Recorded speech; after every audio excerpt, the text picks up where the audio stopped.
On the 14th of November, 1881, a young woman named Wren Halloway stood at the foot of a bald ridge in the Ozark Hills of southern Missouri. She looked up at a stone cylinder rising 3 feet above the grass at the top. A cistern. That's what the lawyer had called it. As if the word itself was an apology. It was the only thing her dead mother had left her. Wren was 22 years old. She hadn't seen her mother in 4 years. The whole town of Hollow Pine called Maeve Halloway a fool. They said she'd wasted 3 years of her life building a water tank on a dry ridge. A ridge with no soil, no timber, no reason for anyone to climb it. They were wrong, because what Wren found when she lifted that heavy oak lid, what she discovered down at the bottom of that stone cylinder, it changed everything. Not just for her. For every soul in that valley who would face the worst winter the hills had ever seen. Some inheritances look like nothing from the outside. A pile of stones, a locked door, a secret no one bothered to ask about. But sometimes, the thing nobody wants turns out to be the thing everybody needs. If you've ever inherited something the world dismissed, stay with me, because this story is for you. The lawyer's office smells like old paper and pipe smoke. You sit on a wooden chair that's too small for grown people. Across the desk, Silas Thorne is reading something. Slow. His finger moves down the page like he's afraid of skipping a word. You wait. Because that's what you've been doing for 4 years. Waiting. Silas looks up. His eyes are gray, watery, kind in a way that makes you want to leave the room before he says anything. "Miss Halloway," he begins, and stops. You know that pause. You've heard it before, from the doctor who told your aunt about her tumor, from the preacher who came to tell the Henleys about their boy. It's the pause people use when they're about to break something. "Just say it," you tell him. So he does. "Your mother is dead. Maeve Halloway, 43 years old, gone." The words don't land right away. They float somewhere above your head like dust in sunlight. You stare at the ink stain on Silas's middle finger. It's blue-black, old, the kind that doesn't wash off. "How?" you say. "Consumption. Lung sickness." She'd had it for years. Years. You repeat the word in your head. Years. She'd known. She'd known for years and never told you. Your hands are in your lap. You watch them curl into fists. You watch them open again. You don't remember telling them to do either. You catch a glimpse of yourself in the cloudy window pane behind Silas's desk. 22 years old, 5'2", a square build that makes you look solid rather than small. Dark auburn hair, thick and wavy, in a single heavy braid down your back. Hazel eyes flecked with copper. A dusting of freckles across the bridge of your nose. Skin weathered to a light tan from outdoor work. You wear your father's old wide-brimmed felt hat and a tobacco-brown duster coat with deep pockets. You took the hat off the peg in his barn the day you left, and you never gave it back. You look like your mother in the glass. You hadn't noticed until now. "There's an inheritance," Silas says, soft. He pushes a piece of brown paper across the desk. A deed. 40 acres on a ridge south of the White River. A place called Hollow Pine. You've seen the name on letters. 6 of them, each one shorter than the last. "That's it?" you ask. "That's it." No house, no money. There's a cistern. You blink. A what? A cistern. A stone cylinder for catching rainwater. Your mother built it herself. You want to laugh, you want to cry, you want to do both at once, and you can't do either, so you just sit there. Your mother left you a hole full of water. On a ridge that doesn't have water. That's what 4 years of silence built up to. A cistern. She also left this. Silas slides something else across the desk. A key. Iron. Heavy. Longer than your hand. The kind of key that locks a barn or a vault or a secret you don't know you're keeping. You pick it up. It's warm from his pocket.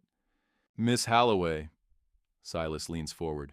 "Your mother was a good woman, but she had particular ideas about that property.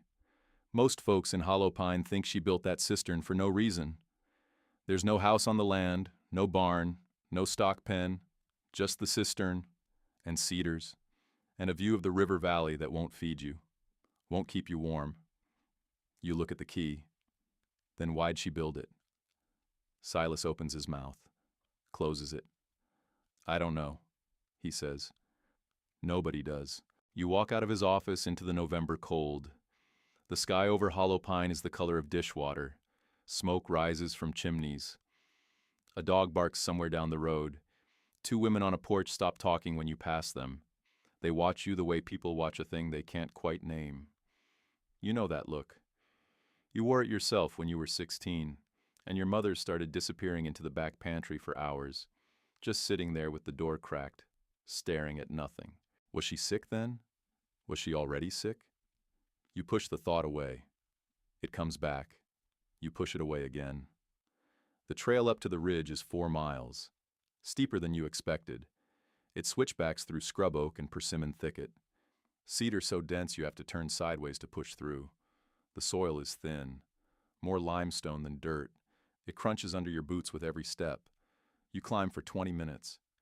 20 minutes thinking about a woman who knew she was dying and left you anyway. 20 minutes of your chest getting tighter, then the trees open, the ridge flattens, and there it is, the cistern, built of cut limestone, each block shaped by hand, fitted without mortar in the old way, the way they used to build before anyone could afford cement. A cylinder 8 feet across, 3 feet tall, capped with a heavy oak lid banded in iron. You walk to it slow. Your boots make no sound on the stone slabs around the rim. You set your hand on the limestone. Cold, smooth, carved by someone who took her time. Your mother did this. Your mother, Maeve Halloway, the woman who used to burn biscuits and laugh about it, the woman who couldn't drive a nail straight. She built this. By hand. Alone. You don't know why your eyes are wet. You wipe them on your sleeve. Then you take out the key. The padlock on the lid is iron. Heavy. The key fits. It turns. The lock falls open in your palm, and you stand there for a long moment, just holding it. A piece of metal warmed by your mother's hand, 4 years before yours. You lift the lid. It's heavier than you expected. You have to use both hands. The oak groans on its hinges. Iron scrapes stone. You push it back.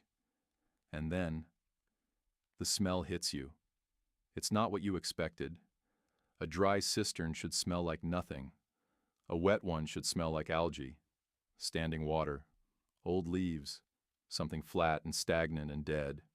This is something else. Warm air rises from the shaft, steady, thick, carrying a smell that isn't decay, isn't rot. It's mineral, clean, like wet stone that's been heated by a fire underneath. There's something else in it too, something faint, sweet, like iron and limestone, and a memory you can't quite place. You step back again. What? What is this? Your hand goes to your chest, heart pounding. You look around. The ridge is empty.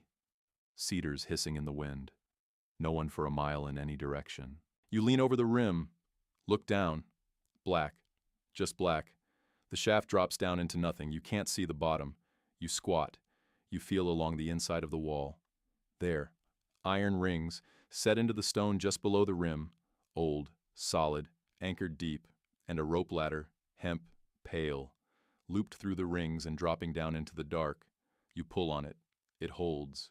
Your mother set this, years ago, and it still holds. You sit on the rim, boots dangling. This is the moment, you think. This is the moment a smart woman climbs back down the ridge and goes home. Except you don't have a home. Your father has a wife who watches you eat. Your stepmother counts the biscuits on your plate. There's no room in that house anymore. There hasn't been for a long time. And the woman who could have made room for you, the woman who built the only place in your life that ever felt like yours, she's down there.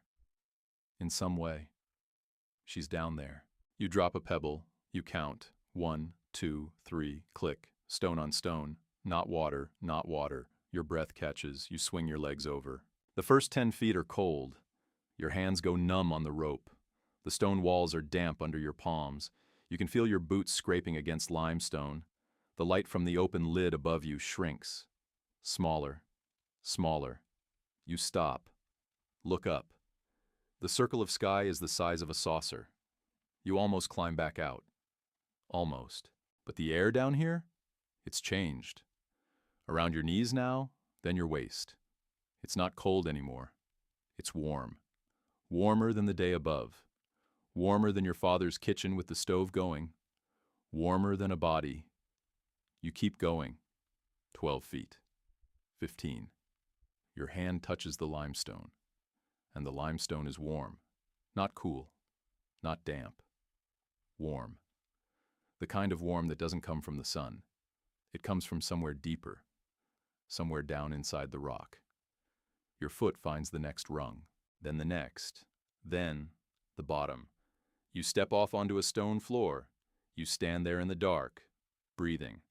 Just breathing. Your hands still on the rope. You fish a match from your pocket. Strike it on the stone wall. It flares. And you see. You're in a room. A real room. Not a cistern. Not a hole. A chamber. Oval-shaped. 20 feet long, maybe. 15 wide. The ceiling arches above you, 12 feet high in the middle. The walls are natural limestone, smoothed by water over 1,000 years. Bands of iron oxide run through them. Rust and amber. They catch the matchlight and glow like something alive. The floor is flat, worn smooth, and warm. Warm under your boots. Warm enough that you crouch and put your palm flat against it just to be sure. It's real. In the far wall, a spring seeps from a crack, trickles into a stone basin chiseled smooth at the edges. The water steams faintly in the cooler air near the ceiling. And along the walls, along both long walls, shelves, shelves carved into the rock, 18 inches deep, 4 feet long, cut into the stone face at intervals from knee height to shoulder height. Dozens of them. And they aren't empty. Jars, glass jars in neat rows, sealed with wax, labeled in handwriting you've known your whole life. Green beans, tomatoes, corn, blackberries, apple butter, pickled turnips, each one dated 1878, 1879, 1880, 1881. You count the first shelf, 12 jars. Second shelf, 12 jars. You stop counting at 100, and you haven't even reached the back wall. There's smoked venison wrapped in muslin on the lowest shelves, crocks of honey, tins of lard and salt and baking soda, sacks of dried corn hanging from iron hooks set into the ceiling stone, bundles of herbs tied with brown ribbon, the same ribbon she used to tie your braids when you were small. Your match goes out. You stand in the dark. You don't move. You can hear the spring trickling somewhere to your right. You can hear your own breath. You can hear something else. Something that isn't a sound. It's the absence of sound. The deep quiet of stone that's been holding its peace for 10,000 years. You strike another match. You walk along the wall, touching the jars, reading the labels. Tomatoes, August 1879. Blackberry preserve, July 1880. Sauerkraut, October 1881. October. She put up sauerkraut in October. She died in October. She was carving these shelves and putting up food the same week she was dying. Your knees go. You sit down on the warm stone floor in the middle of your dead mother's secret pantry, and you cry. Not pretty. Not quiet. You cry the way you cry when no one is going to hear you. You cry the way you wanted to cry at the funeral, but couldn't, because your father was watching, and your stepmother was watching, and the whole town was watching, and you didn't want them to see. Down here, no one is watching. Down here, it's just you, and the stone, and the spring, and every jar your mother put up while she was running out of time. Later, you don't know how much later. You wipe your face, stand up. The match has gone out twice. You light a third. There's an oil lamp on a flat shelf near the spring. You light that too. The chamber fills with a steadier glow. Now you can see properly. There's a passage at the back, a low one. You have to duck to enter. It opens after 10 feet into a smaller room, maybe 10 by 10, warmer than the first. The walls radiate heat you can feel on your face from 3 feet away. A pool of hot water in the floor, steam curling off the surface. Droplets on the ceiling catching your lamplight like scattered glass. Beside the pool, a wooden bench, split cedar, simple work. The kind a woman without a husband makes when she has time and nobody to help her. On the bench, a folded wool blanket. And a book. You walk to the bench like you're walking up to an altar. Your boots are silent on the warm stone. You pick up the book. A botanical guide. Worn cover. Pressed flowers between some of the pages. A folded paper falls out. Your hands shake. You unfold it. Brown paper. Her handwriting. Wren, I know you'll come here when I'm gone. And I know you'll climb down. Because you were never afraid of dark places. Not even when you should have been. What I have built here took me 3 years. And it isn't finished. The shelves will hold 500 jars when all the walls are carved. The spring gives clean water year-round. The heat from the rock never varies. I tested it through 2 winters and a summer, between 55 and 60 in the main chamber every day, near 70 in the back room. I carved the shelves myself. 20 minutes every morning before the light came up. I carried the stone chips out in my apron pockets so no one would see. No one in Hollow Pine knows what's under the cistern. They think I'm an old woman who built a water catch on a dry ridge. That is exactly what I want them to think. Keep the lid locked. Keep the cedar growing close. And put up as much food as the shelves will hold. The winter that will test you hasn't come yet. But it will. I love you. Mama, you sit on the bench. You read it again and again. And then you fold it small and press it against your chest like you can push it inside your ribs. 20 minutes every morning. For 3 years. In the dark, before sunrise. A woman with a chisel and a mallet, alone on a ridge, carrying stone dust out in her apron pockets, so no one would see. Your mother who couldn't drive a nail straight. You laugh. It comes out wet. Half a sob, half real. Because of course she could. Of course she could. She was just never building anything for them. There's another paper, tucked deeper in the book. You almost miss it. You unfold this one slow. The handwriting is rougher, thinner. The pen pressed lighter into the paper. This one was written when she was already weak. Wren, if you're reading this, the other letter wasn't enough. You want to know why I left? I left because I was sick. I had been sick for 2 years before I went. Consumption. The doctor in Springfield told me I had 3 years. Maybe 4. I had 2 left when I rode out of Greene County. I didn't tell you because I knew what you would do. You would have stayed. You would have nursed me. You would have watched me cough up blood for 2 years and forgotten how to do anything else with your life. I couldn't let you do that. Your father is a kind man. He doesn't know how to talk about hard things. I knew he would marry again. I knew the new wife would not love you. I knew you would need somewhere to go. So I went first. And I built it. This place is yours. Not because I owe it to you. Because you are mine.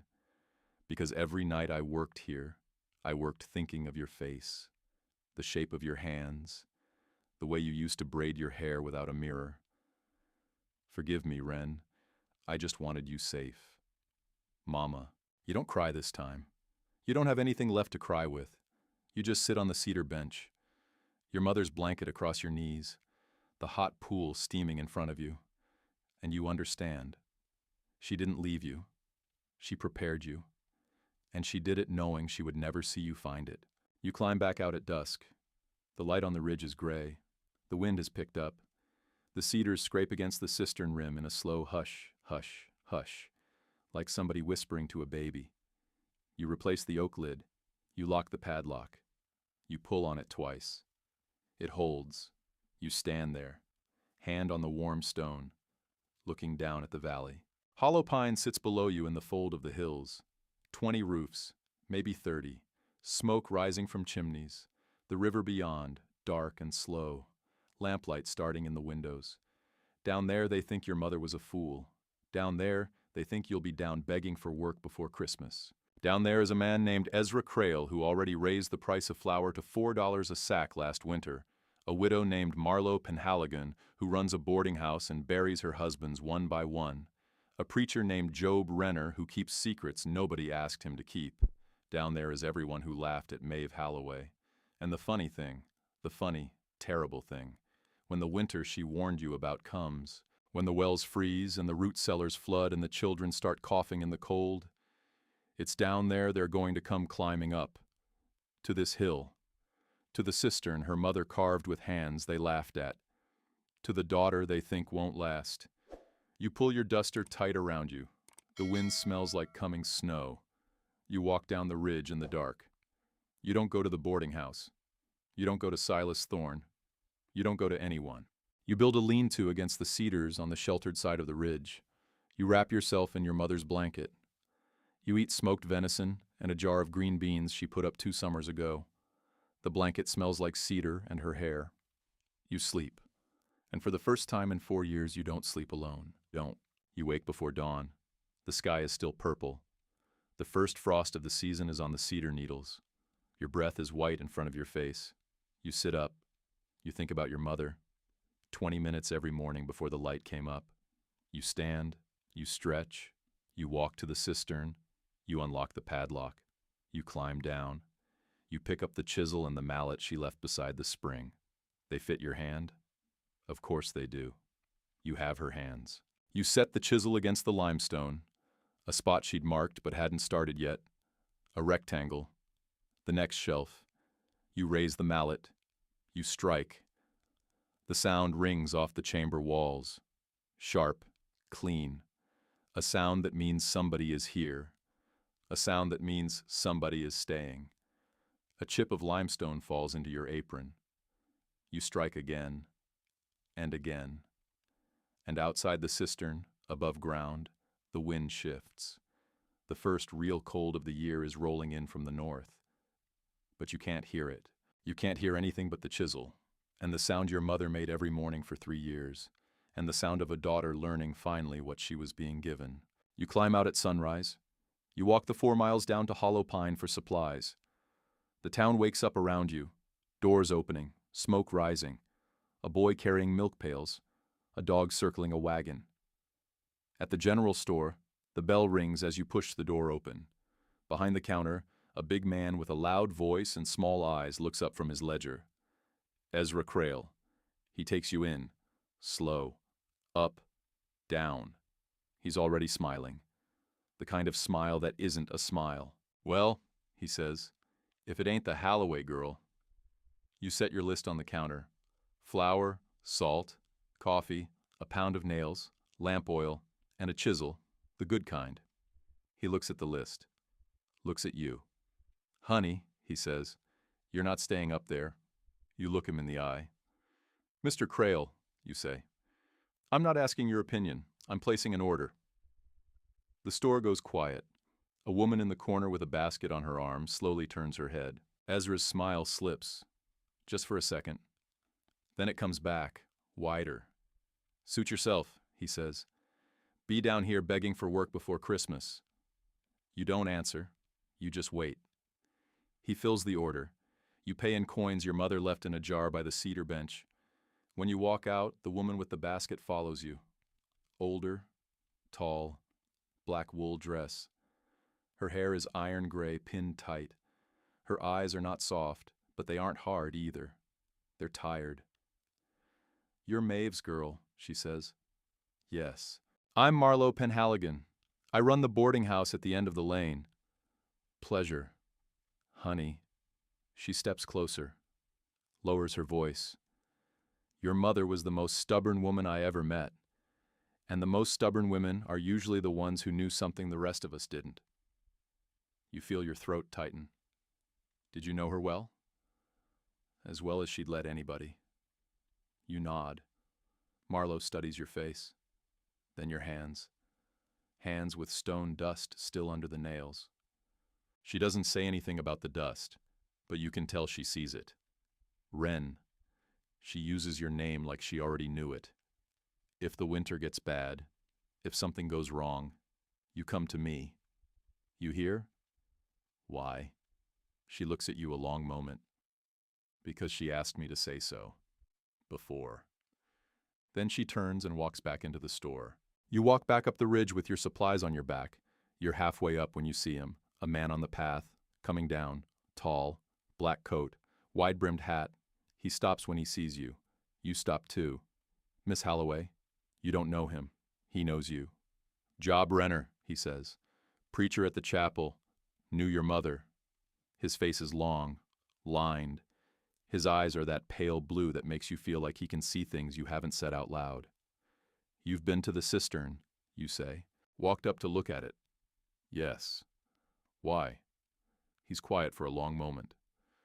Your mother told me something, he says. Before she passed, she told me you would come, and that when you came, the winter would come with you. You stare at him. What does that mean? It means she felt it. The way old people feel weather in their knees. She felt the winter coming, a bad one, the kind that breaks families, the kind that empties root cellars and fills graveyards. She felt it years out, and she built that cistern. For me. He shakes his head slow. Not just for you, Miss Halloway. The wind moves through the cedars. You can hear it from where you're standing. Hush, hush, hush. For who then, you ask? He looks past you, down at the valley, at the smoke rising from hollow pine, the roofs, the chimneys, the people inside them. For all of us, he says. He touches his hat. He walks down past you. You stand there on the path, pack heavy on your back, the chisel in your hand wrapped in brown paper. The wind blows. Somewhere up on the ridge, the cedars hush at the cistern rim like they know something. And somewhere down in the valley, in a house you haven't seen yet, a child is starting to cough. You don't know that yet, but you will. You climb the rest of the way up to the ridge. You unlock the lid. You go down into the warm dark, and you start to work. Because the winter is coming, and your mother left you everything you'll need to face it. Everything. November turns into December. The cold comes down from the north, slow at first. Then, all at once, you build a cabin on the north side of the ridge, just below the crest. Cedar poles, salvaged lumber from a sawmill 2 miles downstream that nobody's used in 10 years. The cabin is crude. 1 room, a stone hearth, a cedar shake roof, a door that faces away from the wind. It isn't pretty, but it holds. You don't sleep in it much, because the cabin is the lie. The cabin is what people see when they ride past. A stubborn girl, a sad little shack, a widow's daughter playing house on a worthless ridge. The cistern is what's real. You spend your nights down there now, on the cedar bench, with your mother's blanket, with the spring trickling and the warm stone breathing under your palms. You read her botanical guide by lamplight. You eat from her shelves. You sleep in the back chamber where the air is 70 degrees and the stone walls hold the heat the way an old woman holds a child. You wake before sunrise. You pick up the chisel. You work. 20 minutes. Same as her. You carry the stone chips out in your apron pockets. You scatter them down the south slope where the deer have already torn up the soil and nobody will notice. 4 new shelves by the first week of December, 5 by the second. You fill them. Pickled turnips, sauerkraut, apple butter from the trees on the south slope, smoked fish from the White River, hung from the ceiling hooks where they keep through winter and beyond. The shelves go from 200 jars to 250 to 300. You don't think about why, you just work, because that's what she did. The first snow comes on a Thursday. You're outside splitting kindling when the flakes start. Slow, fat, the kind that mean business. You stand in the yard with your axe in your hand, watching. By dark, there are 6 inches on the ground. By morning, 18. The cedars bend under the weight. The valley below is white and silent. You climb down into the cistern with a load of firewood you don't need and a basket of laundry you didn't have to wash, just to be sure. The chamber is 58 degrees. You measure it with the mercury thermometer your mother left on the shelf next to her botanical book. You measure it the next day, and the next. It doesn't change. Above ground, the wind howls through the cedars. Below ground, the spring trickles. The stone breathes. Your mother's jars sit in their neat rows, watching you the way she used to watch you eat, waiting to see if you'd take seconds. You don't know when it happens, but somewhere in those December days, sitting on the warm stone floor with a jar of blackberry preserve open in your hand and a spoon you'd forgotten you were holding, you stop being afraid, not of the cold, not of the winter, not of being alone. The chamber holds you the way nothing has held you in years, and you understand, finally, what she was trying to tell you, in every short letter, in every line she didn't write. She wasn't sending word from a strange place. She was building a place where word wouldn't have to travel, where you could come down and just be. The knock comes a week before Christmas. You're up at the cabin, boiling coffee on the stove. The wind has been screaming all morning and you're running low on lamp oil and you're thinking about whether to make the trip to Hollow Pine tomorrow or wait another day. Then, knock, knock, knock. Soft, quick. Someone trying not to be heard.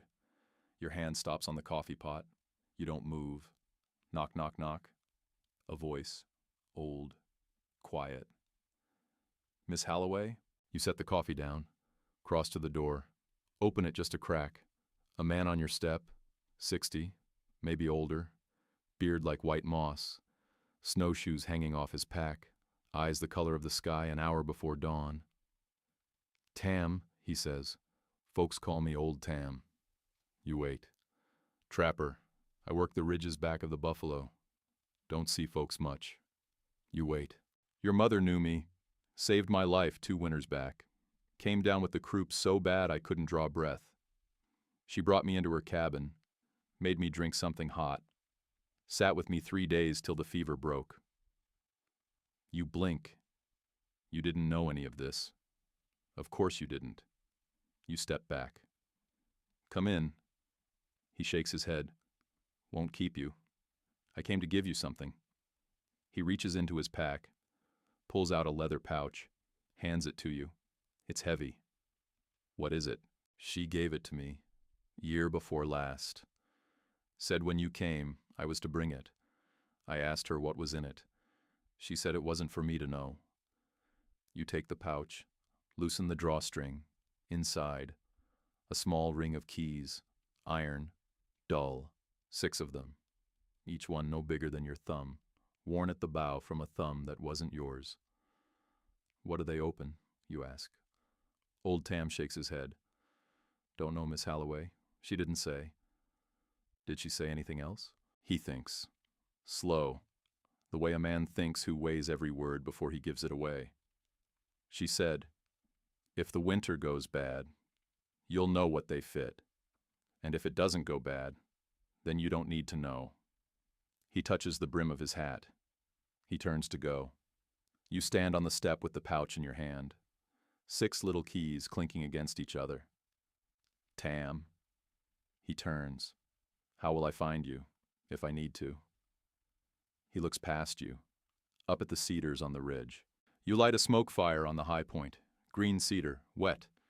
The kind that puts up white smoke in 3 columns. I'll see it, from 4 miles. Thank you.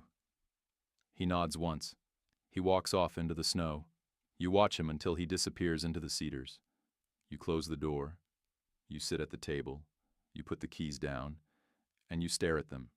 6 keys. 6 keys for what? You don't find it that night. Or the next. You go down into the chamber and you walk the walls. You hold the lamp up. You look for keyholes. There are none. Your mother's shelves. Her stone. Her spring. None of it has a lock. You start to think Old Tam was confused, or that your mother had given the keys to the wrong person, or that they were just keys, just 6 little iron things she'd carried around because they'd belonged to someone before her. You almost put them away. Except 3 nights later, December 19th. You're coming back from the back chamber with a fresh jar of honey. The lamp swings on its hook on the way past the eastern wall. The light catches a section of stone, just a section, for half a second, and you stop, because there's a vine, a dead vine, old, coiled in the corner where the wall meets the floor, the kind of dry curl that doesn't look like anything, except that vine couldn't have grown there. There's no light, no soil, no water. Your mother put it there. You crouch. You set the lamp down. You pull the vine. It comes loose in your hand in one long dry rope, and behind it, a crack in the limestone wall, a vertical crack just wide enough to push your fingers into. You feel along it.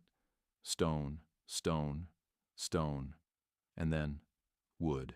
A wooden door, maybe 2 feet wide, 3 feet tall, set so flush into the rock that without the vine you'd never have seen it. The grain of the wood matches the limestone. It's been stained on purpose, every edge sealed. You feel for a handle. There is none.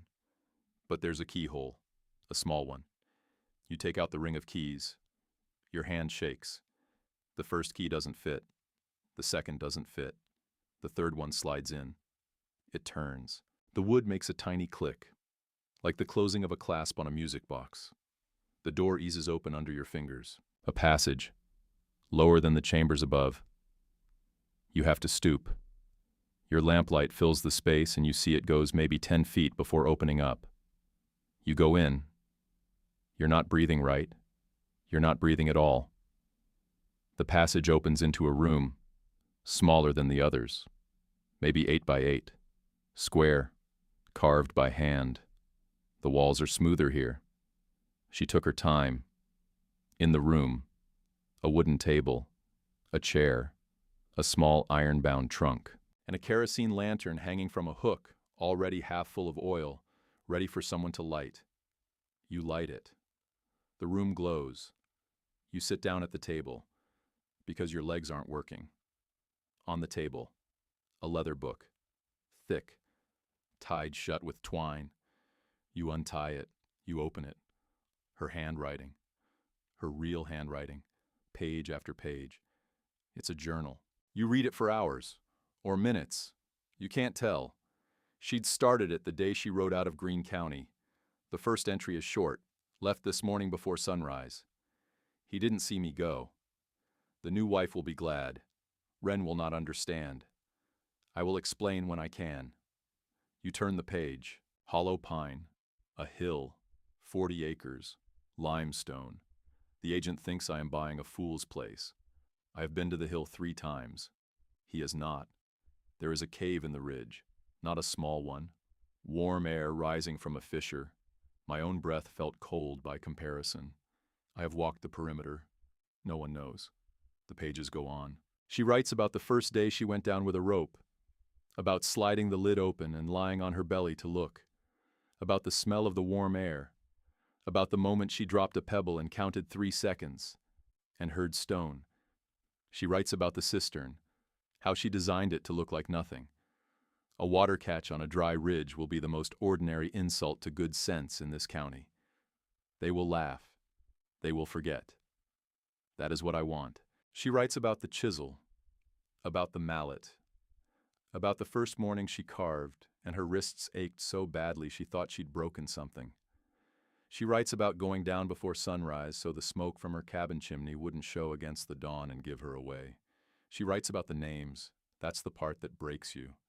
There are pages in the back, pages of names, a list. Eben Whitlock and his wife Nessa, 2 daughters, cabin on the creek.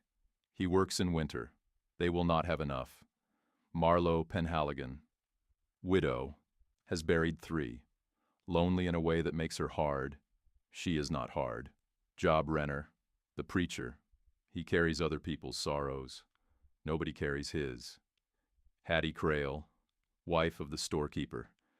She does not speak in public. I have seen her face when he speaks for her. She has been in a cage for 30 years. The Henley boy, the one who limps. The Olcott twins. Their mother coughs. The list goes on. 22 names. You count them twice. 22 names. People your mother had been watching. Quietly. Year after year. walking through hollow pine with her basket and her shawl and her invisible eyes, marking down the ones she thought might not survive a hard year. And then, after the names, a paragraph in her handwriting, the pen pressed lighter, the way it gets when she's tired. I cannot save them all. I cannot tell them what I am building. They would talk. The wrong man would hear. Crail would find a way to ruin it. I can only build it and leave it. If my daughter has my hands, she will know what to do. You close the journal. You sit at the table in the small room your mother carved by hand, and you put both palms flat on the wood, and you understand. She didn't build this for you. She built it for them. She built it through you. You climb out at dawn. The sky is gray-pink, snow on the cedars, your breath fogging.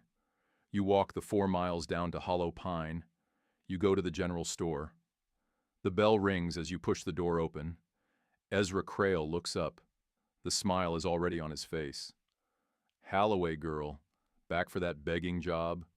20 pounds of flour, 10 pounds of salt, 5 pounds of sugar, 2 pounds of coffee, a bolt of cotton, 100 yards of twine, iron nails, 3 lamps, lamp oil enough for a season. He stares at you. That's a lot. Yes. You got cash? You set the coin purse on the counter. He counts it. He counts it again. Where'd you get all this? He says. Same place I got the first lot. Halloway girl. Mr. Crail. Where are you keeping it? None of your business. He leans on the counter. This is my business, he says. Single woman on a ridge, buying winter supplies for an army. You don't blink. Then sell me what I asked for, or I'll send my order to Springfield by the next stage. The room is dead quiet. A man in the corner with his hat in his hand pretends to read the seed catalog.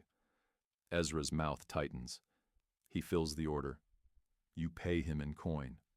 You walk out with 3 sacks on your back and your boots crunching new snow. You don't look back. You don't have to. You feel his eyes on you all the way to the road. December 23rd. The storm comes.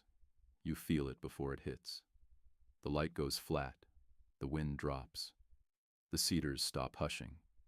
The valley goes silent the way a room goes silent when someone in it is about to die.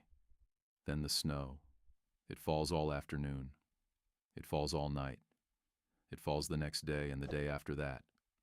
By Christmas morning, 3 feet on the level, 6 feet in the drifts. The thermometer at the cabin reads 12 below. The river freezes. The cedars groan. You don't go to town. Nobody goes anywhere. You spend Christmas Day in the back chamber. You sit on the cedar bench in your stocking feet on the warm stone floor. You eat smoked venison and pickled green beans and a slice of apple butter on hard bread. You read your mother's botanical guide by the spring pool. You think about her.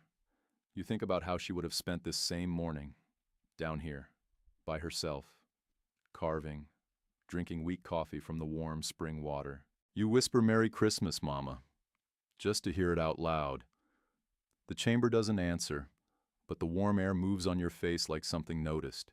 The knock comes after midnight. You're asleep on the cedar bench, the blanket up to your chin. You don't hear a knock at first. You hear footsteps. Above, on the cistern lid, snow muffling them but there. Crunch, shuffle, a scraping at the padlock. You sit up, you hold your breath. Crunch, crunch, a weight on the boards, someone on top of the lid. A voice, faint, through the oak. Hello? A woman. Hello? Please, please, is anybody there? Another voice, smaller, a child crying. You go up the steps Eben hasn't built yet. Up the rope ladder, 2 rungs at a time. You shove the lid up with your shoulder. The cold hits you like a slap. A woman, buried in a coat that doesn't fit her. Snow in her hair. 2 little girls under her arms. Behind her a man with a gray face and ice in his beard, carrying a sack. The woman looks at you. She tries to speak. She can't. Her mouth works. Nothing comes out. The man steps up. Eben Whitlock, he says. His voice is sandpaper. We came up from the creek. We lost. We lost the root cellar burst, the food. The food's all under ice, the girls. He stops. He can't go on. The smaller girl is shaking. The bigger girl, maybe 7, looks up at you with eyes that have gone past crying. You don't think. You don't speak. You just open the lid all the way. Get them down, you say. Now. You take the smallest first. Pip, 5 years old, hair white with frost. You wrap her in your duster and carry her down the rope ladder one-handed. You set her on the warm stone floor. She doesn't cry. She just sits, staring. You go back up. You take Lila, 7. She holds onto your neck so hard you'll find bruises 3 days later. You go back up. You take Nessa, wife, mother, 30 maybe. She's so cold she can't bend her fingers. You guide her down step by step. She makes a sound in her throat that isn't a word. You go back up. Eben comes last with the sack. He lowers himself, shaking. You take the lid down behind him and lock it. You bring them all into the back chamber. You stoke the spring pool with a clean piece of cloth dipped in the steam. You wrap Pip in a wool blanket. You put Lila's hands in a basin of warm spring water. Pip starts crying. That's good. Crying means feeling. Lila looks at the steam rising off the pool, at the lamp on the wall, at the jars, at the warm stone all around her. Are we in heaven? She whispers. You laugh. You can't help it. It comes out wet. No, baby, you say. We're just under a hill. Nessa Whitlock starts to weep. Not loud. The kind of weeping that comes out of a woman who has been holding it in for a year. Maybe longer. Her shoulders shake. She sits on the cedar bench and she puts her face in her hands, and she lets it go. Eben sits next to her. He doesn't touch her. He puts his hand flat on the warm stone wall behind them, like he's trying to make sure it's real. You step back. You let them have it. You go to the front chamber. You pull down a jar of soup your mother put up the summer she died. Tomato and onion, thick. You break a piece of hard bread into a tin cup. You pour the soup over it. You pour another, another, another. You bring 4 cups to the back chamber. You hand them out. Nobody speaks. The soup steams in their hands. Pip drinks it with both fists wrapped around the cup. Lila drinks half and falls asleep with her head against her mother's arm. Nessa eats slowly, looking at the floor, tears still moving on her face like water on glass. Eben drinks his without taking his eyes off you. When he's done, he sets the cup down. How? He says. How is this place? How is this here? You don't answer. You can't. Not yet. You sit down on the floor across from him. You pull your knees up. You wrap your arms around them. My mother, you say. That's all you can manage. He waits. You try again. My mother built it. She knew. She knew the winter would be bad. She put up food for years. For people. She never told anybody. He stares at you. Your mother. Yes. Maeve Halloway. Yes. He starts to laugh. It's not a happy laugh. It's the laugh of a man whose understanding of the world has just rearranged itself in front of him, and he doesn't know whether to be glad or to be ashamed. I called her crazy, he says. You don't answer. I told my wife, 2 summers ago, I said. There goes the crazy widow, wasting her life on a dry hill. I said it, to Nessa, right in our kitchen. Nessa lifts her head. Her eyes are red. Eben, she says, stop.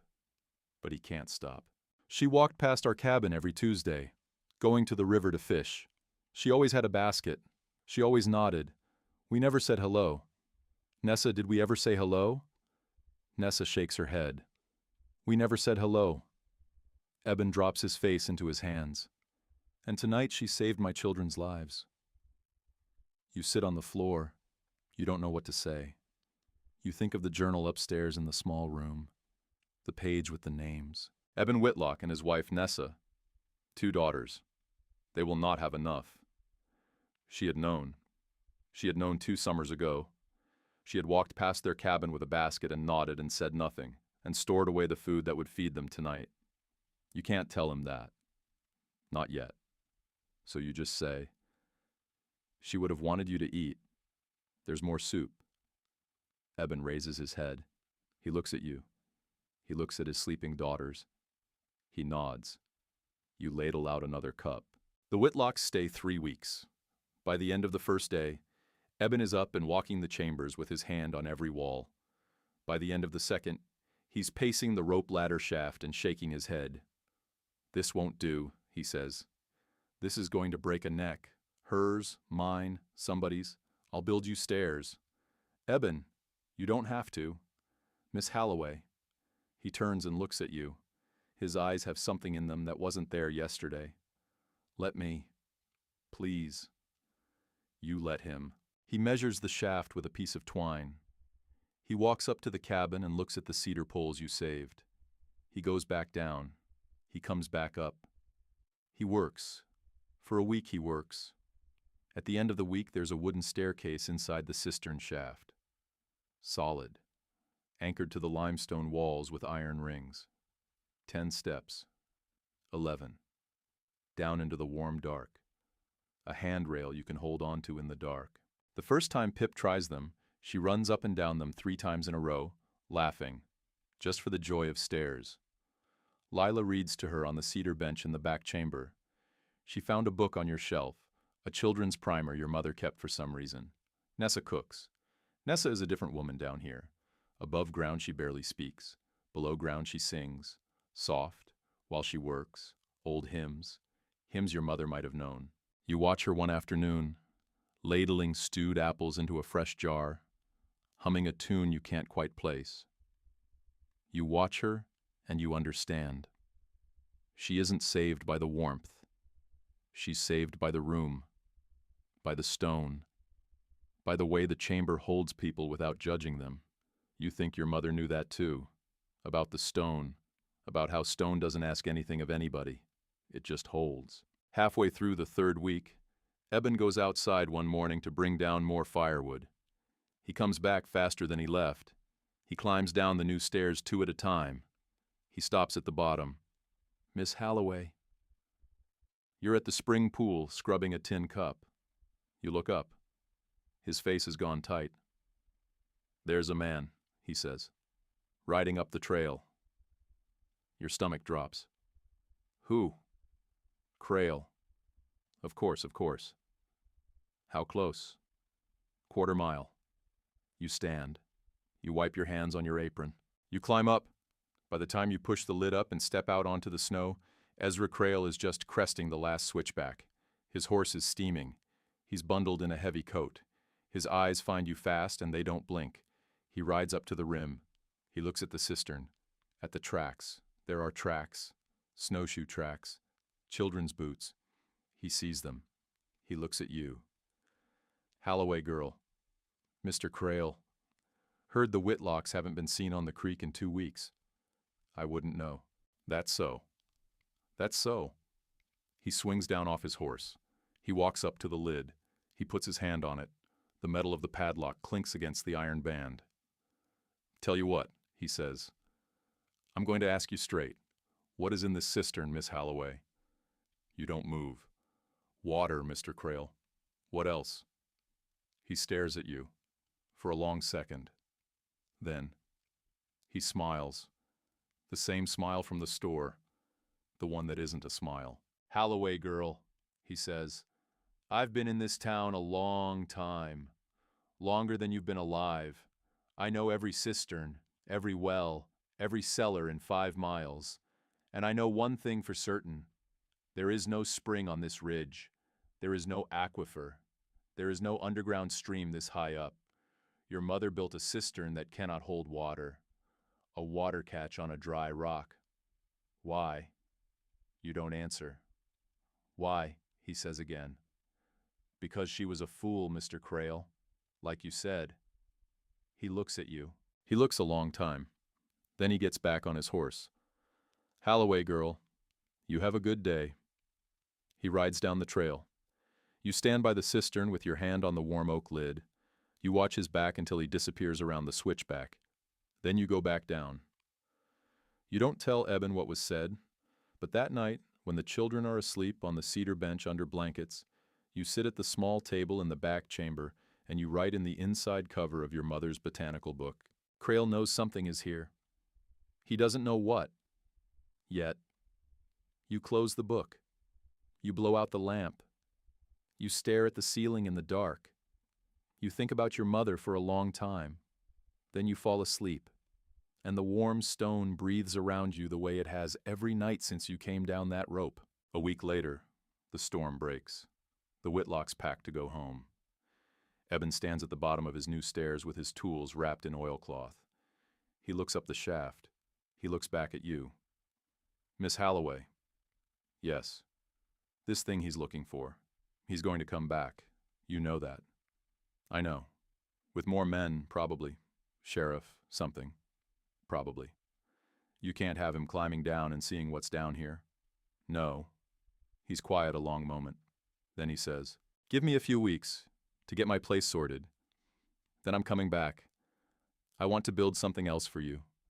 Something he won't see if he ever does come." Eben. Don't argue, please. Let me. You don't argue. You just nod. He grins for the first time since the storm. It changes his whole face. Eben repairs his root cellar with new beams you split together. Nessa packs a half-dozen of your mother's jars into a basket. Pip cries when she has to leave the warm stone.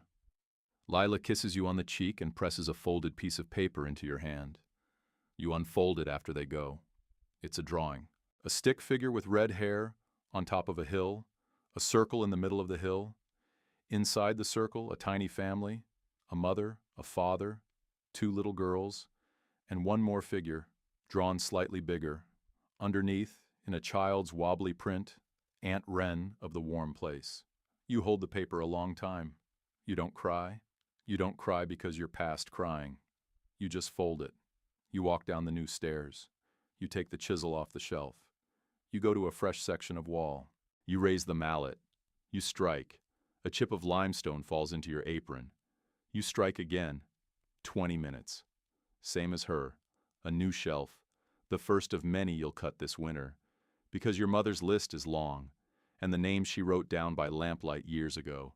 They're going to come, one by one, up the 4-mile trail, through the snow, to the hill they laughed at, to the daughter of the woman they buried. You can hear them already. In your mother's handwriting.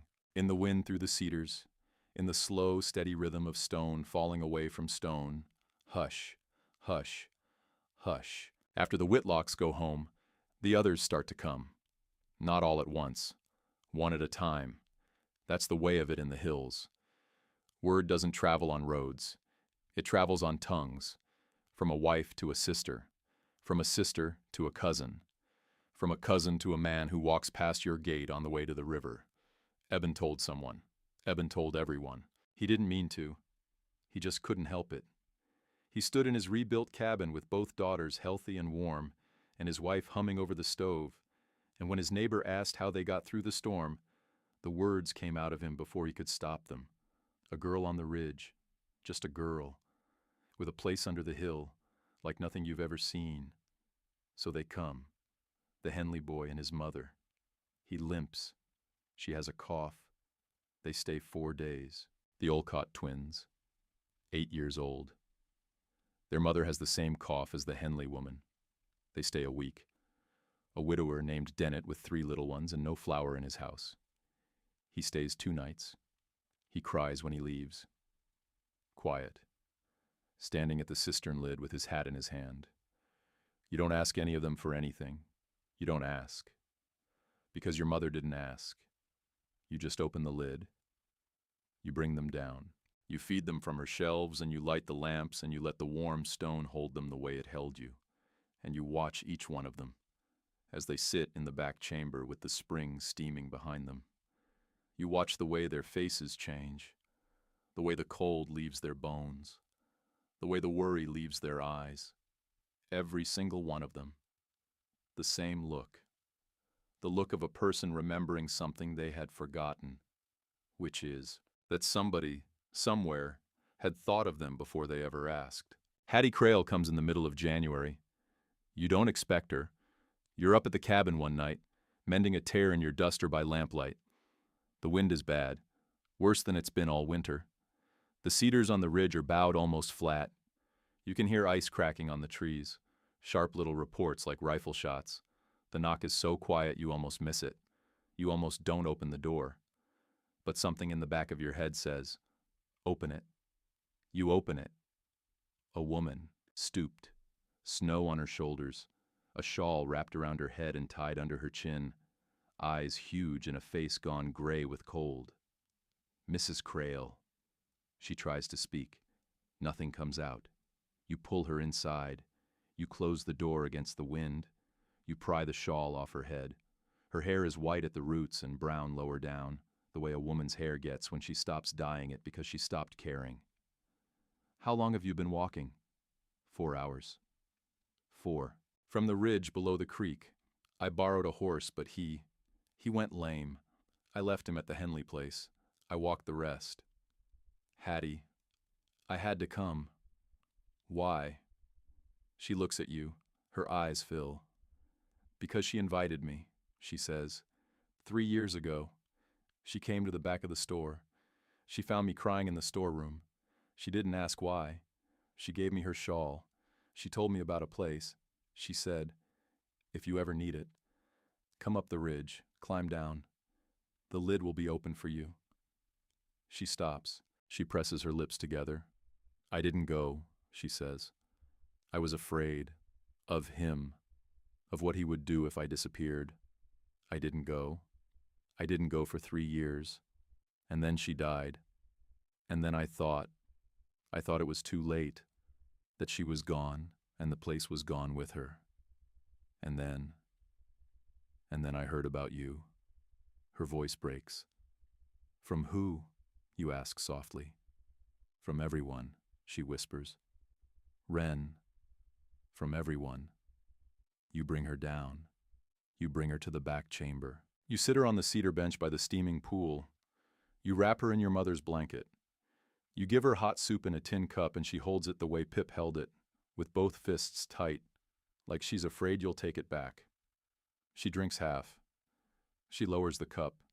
She looks around the chamber, at the lamp, at the carved shelves, at the warm stone walls, at the steam curling up to the ceiling. She says, "She did all this, by herself." "Yes, for people who laughed at her. Yes, for me." You don't answer. You don't have to. Hattie lowers her face into her hands. She doesn't cry the way Nessa cried. She doesn't shake. She just sits there, hunched, her shoulders very small in your mother's blanket. Tears coming out of her in a slow, steady drip you can hear hitting the warm stone floor. You sit next to her. You don't touch her. You just sit. Sometimes a woman doesn't want to be held. Sometimes she just wants somebody else to be in the room. So you stay, and the spring trickles, and the lamp burns, and on the ridge above you, somewhere in the dark, the cedars hush and hush. She stays 2 weeks.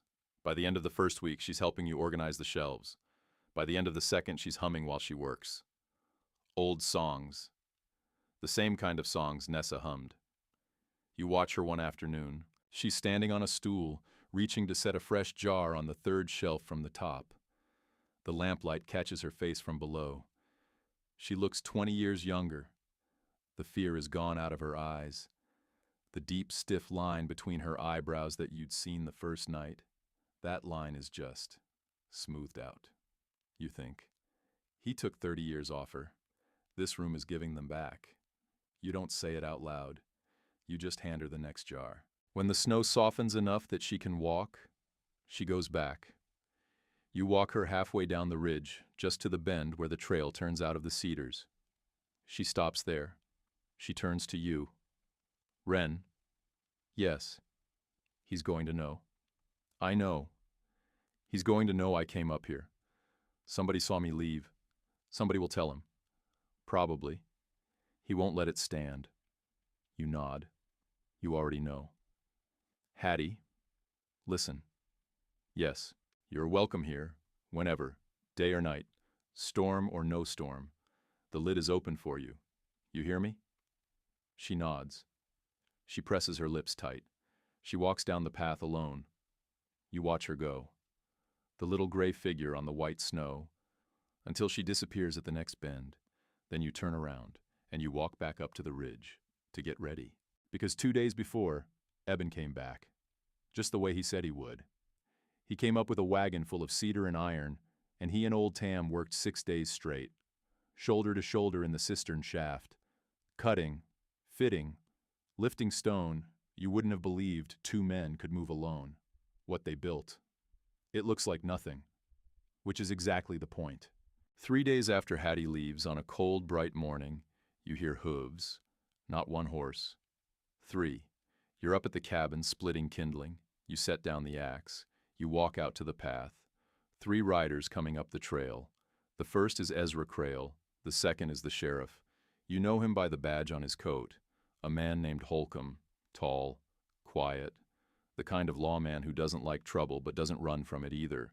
The third is a deputy you don't recognize. They reach the top of the ridge. They look at the cistern. They look at you. Ezra dismounts first. His face is wrong. It's not the smile. The smile isn't there. He looks like a man who hasn't slept. There's a vein standing out at his temple.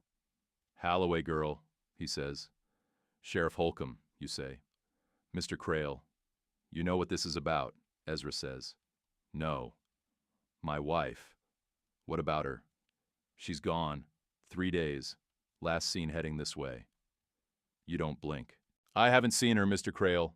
He laughs. Once. Sharp. Not a laugh. Sheriff, ask her again. Ask her properly. Sheriff Holcomb shifts in his saddle. He looks tired. He looks like he doesn't want to be here. Miss Halloway, Mr. Crail has filed a complaint. Says his wife left without his consent. Says she's been seen on this road. He believes she may be on your property. She isn't. He has also asked me to look at this cistern. He believes you may be hiding contraband, or stolen goods, or his wife. He has the right to request a search. Does he? He does, with my permission, which I'm inclined to grant. You feel your heart in your throat. You don't show it. You just look at Ezra. You let your eyes rest on him. Slow, until he has to look away. Then, you smile. Small. Tired. The smile of a woman who is done apologizing for being alive. Sheriff, you want to look in the cistern? Yes, ma'am. All right. You walk to the lid. You take the iron key out of your apron pocket. You unlock the padlock. You pull the lid back. You step away. Help yourself. The sheriff dismounts. The deputy dismounts. Ezra is already off his horse, already at the rim, already leaning over. He looks down. His face is red. For half a second. Then, the red goes out of his face. Because what he sees down there is nothing. A dry stone shaft, maybe 7 feet deep, bottom covered in dead leaves and fine drifts of snow. An old bucket on its side. A broken length of rope. That's it. He stares. He stares. He turns to the sheriff. This isn't right, Mr. Crail. This isn't. There's something. The Whitlocks were up here. The Henleys. Everybody. Sheriff, ask anyone. There's something in there. There's a room. I know it. The sheriff looks down. He looks at you. He looks back down. Mr. Crail. Sheriff! It's a cistern. It's a damn cistern. There's nothing there. I'm telling you, Mr. Crail, with respect, I don't know what you think you know, but this is a stone cylinder full of dead leaves, and I am cold, and I have a long ride back. Ezra's mouth opens, closes. He looks at you. You look back. You don't smile. You don't have to. The sheriff swings the lid back over. He hands you the padlock. You lock it. The sheriff tips his hat. My apologies, Miss Halloway. It's nothing, Sheriff. He mounts his horse. The deputy mounts his horse. Ezra stands at the lid, his hand on the oak, his knuckles white. Mr. Crail, the sheriff calls. We're going. Ezra doesn't move for a long moment. Then he turns slow. He looks at you. His eyes are dark. "This isn't done," he says. "Quiet. Just for you." You don't answer. You just look at him until he gets on his horse and rides down the ridge. You wait until they're around the bend. Then you stand there, hands shaking. Just stand. Just stand there with your hand on the cold padlock and breathe. Because what they didn't see, what they couldn't have seen, what only Eben Whitlock and old Tam and you knew, is that the staircase Eben built 3 weeks ago is hidden now, sealed off. Eben and Tam built a false floor inside the shaft, 6 feet down from the rim. A platform of fitted boards, strewn with old leaves and snow they hauled up themselves in sacks. Below the platform, the chamber entrance is sealed with a hinged stone slab. Heavy. Limestone cut from the floor of the chamber itself. Pulled into place with a counterweight Eben rigged from a length of iron chain. From above, you can lift it open by pulling a hidden pin in the cistern wall. From below, it looks like nothing. From above, the cistern looks like a cistern. Just a stone cylinder with old leaves at the bottom. Just a fool's water catch on a dry ridge. Just exactly what Maeve Halloway wanted them to see. You stand on the ridge. You laugh. You laugh until you have to bend over and hold your knees. You laugh until tears are running down your face and freezing on your cheeks. Because your mother was a foolish old woman who built a water catch. That's the story. That's still the story. That will always be the story. That night, Ezra Crail comes back alone. He comes after midnight. He's been drinking. You hear his horse at the bottom of the trail. You hear his boots on the ridge. He's not careful. He's not trying to hide. You're already in the back chamber. So is old Tam. So is Joe Brenner. The preacher came up the day after Hattie left. He didn't say why. He just brought a bedroll and a Bible and his old hunting rifle. So are Eben Whitlock and his shotgun. You all hear the boots above. Ezra calls out your name. He calls it again. He pounds on the cistern lid.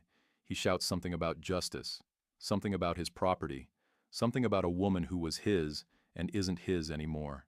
Then, you hear the iron on iron, a pry bar. He's trying to break the padlock. Old Tam stands up. So does Eben. You shake your head. Wait. Wren, wait. You climb the ladder yourself. The real one. The hidden one, behind the stone slab. You push the slab open. You climb up the false floor. You unlatch the hidden pin under the cistern lid. You push the oak lid up 6 inches. Just enough. To look through. Ezra is on his knees beside the cistern with a crowbar in his hand. His hair is in his eyes. There is blood on his lip from where he slipped and hit his face on the rim. He sees you. He freezes. Halloway girl. Mr. Crail. You stole my wife. No. You took her. She left, Mr. Crail. She walked. On her own 2 feet. She walked 4 hours through ice to get away from you. Liar. Mr. Crail. Liar. Mr. Crail. Listen to me. There are 4 men down here with rifles.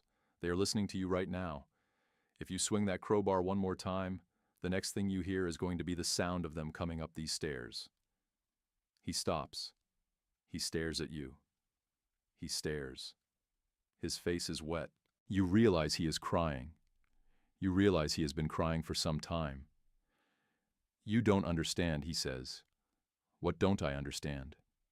What it's like to be the man who is hated by everybody. Everybody. You blink. You weren't expecting that.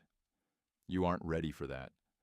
You stand there at the lid in the cold dark, your breath ghosting up at his face, the crowbar between you, and you feel pity. You feel pity. You hate yourself for it. Because this man was your mother's enemy. Because this man chased Hattie for 30 years.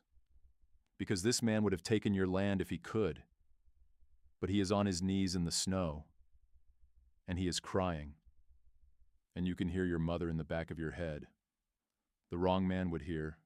Crail would find a way to ruin it. She wrote that. But she also wrote, in another place, in the same journal. He was a small boy once, with a kind mother, who died when he was 9. He has never recovered. People who don't recover become what he became. We must not be like him, but we may, if we are very strong, refuse to hate him. You take a long breath. You don't lower yourself to him. You don't reach down. You don't apologize for anything. But you say, "Mr. Crail." "What?" "Go home." "I don't have a home." "Then go to the boarding house. Marlowe Penhaligon will give you a bed. Tell her I sent you. Tell her you don't have to pay tonight. We'll talk in the morning." "Why?" "Because you're going to freeze to death up here if you don't. Because my mother told me, in a letter you'll never read, that I'm not allowed to hate you. Because I'm tired. Because it's late." He stares at you. "Why?" he says again. Softer this time.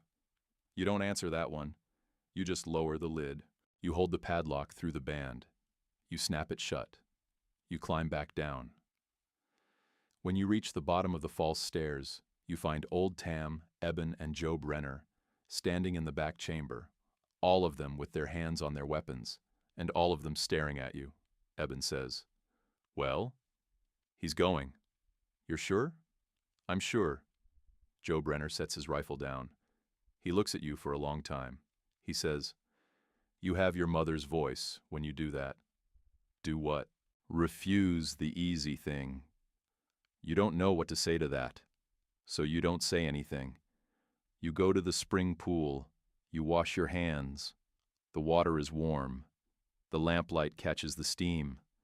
The room around you has held you, and 4 others through a winter no one in the valley will forget. You let it hold you a little longer. The next morning, Ezra Crail rides into the boarding house yard at dawn. Marlowe Penhaligon is already up. She's always up. She watches him swing down off his horse. She watches him stand there at her gate. She watches the way his shoulders are. She doesn't say anything for a long moment. Then she says, "Come inside, Ezra. You'll catch your death." He goes inside. She makes him coffee. He doesn't speak for a long time. Then, he starts. He talks for an hour. About when he was 9. About a mother who died. About a father who beat him because the boy reminded him of the wife. About a girl he loved at 15 who chose somebody else. About a store he bought with money he didn't earn. About a wife he chose because she was quiet and would not leave. He talks until his voice goes. Marlowe sits across from him. She doesn't touch him. She doesn't comfort him. She just listens. When he runs out of words, she pours him more coffee. And she says, "Ezra, you can stay here 3 nights. I won't charge you. After that you find somewhere, and you start over. Or you don't. That part's on you." He nods. He drinks his coffee. She doesn't tell him, but he understands that his life is going to look very different now. Spring comes slow. It always does in the hills. The river breaks up in late February. The first crocuses come through the frost on the south slope in early March. The cedars start putting out new growth. The shelves in the chamber hold 400 jars, then 450, then 5. You and Eben and Old Tam carve 30 new ones together over the spring. The cistern doesn't sit alone anymore. 3 days a week, Eben comes up. 2 days, Job Renner. 1 day a week, Hattie and Marlowe come up together with a basket of fresh bread and a jar of strawberry preserve. The chamber becomes something nobody planned, a shared room, the list your mother kept in the back journal. You start crossing names off, not because the people are gone, because they're alive, because they came up the ridge, because they sat on the cedar bench and warmed their hands at the spring and walked back down again. Eben and Nessa, crossed off. The Henleys, crossed off. The Olcotts, crossed off. The widower Dennett, crossed off. Marlowe Penhaligon, crossed off. Job Renner, crossed off. Hattie Crail, crossed off. 22 names. 22. The last name on the list is your own. You don't cross it off. You just look at it for a long time. You sit in the small back room at her wooden table by lamplight. You hold the journal. You read her last paragraph again. The one about how she could only build it and leave it. If my daughter has my hands, she will know what to do. You close the book. You set it back on the shelf. You leave your name where it is. Because you understand now. You're not on the list to be saved. You're on the list to keep saving. In April, a letter comes. A traveler riding through from Springfield brings it to Marlowe at the boarding house. She walks it up the ridge that afternoon. She finds you in the cabin yard with stone dust in your hair and a chisel in your apron.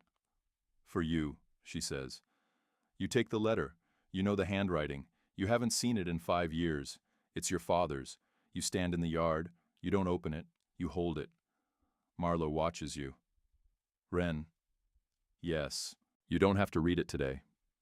I know. You don't have to read it ever. I know. She squeezes your shoulder. She walks back down the ridge. You sit on the cabin step.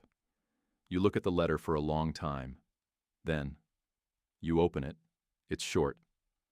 Wren, I am writing because I have been a coward for too long.